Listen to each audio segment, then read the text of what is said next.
ঘটনাকে কেন্দ্র করে আজকে যে আমরা এই 10 মুহররম আমরা সিয়াম রাখি। 10 মুহররম সিয়াম রাখি কেন?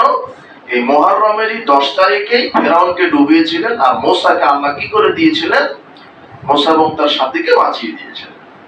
এই জন্য রাসূল সাল্লাল্লাহু আলাইহি ওয়াসাল্লাম বলছেন, ইবনে আব্বাস রাদিয়াল্লাহু আনহু বলছেন, আল্লাহ রাসূলুল্লাহ সাল্লাল্লাহু আলাইহি ওয়াসাল্লাম কাদিমাল মদিনা, রাসূল সাল্লাল্লাহু আলাইহি ওয়াসাল্লাম যখন মদিনায় প্রবেশ করলেন, করে মুহররম মাস যখন আসলো, তখন তিনি দেখতে পেলেন ওয়াজাদাল ইয়াহুদা সিয়ামান ইয়াউম আশুরা, ইহুদিদেরকে সিয়াম পালন করতে দেখলেন আশুরা।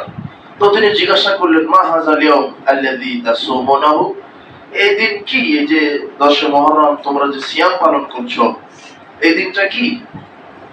তখন ইহুদিরা জবাব দিলেন যে ইন্নাহু ইয়াউমুন আযীমুন, এটা একটা বড় দিন।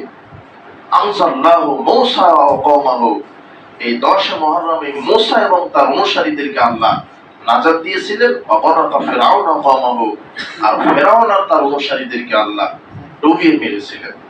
ফাসামাহু মূসা শুকরান, আর মূসা আলাইহিস সালাম আল্লাহর শুকরিয়া স্বরূপ এই 10 মুহররম মূসা আলাইহিস সালাম নিজেও সিয়াম রেখেছেন। এই জন্য ফানাহনু নাসুমু, আমরাও সিয়াম রাখি। ইহুদিরা এইভাবে জবাব দিলেন। তখন রাসূল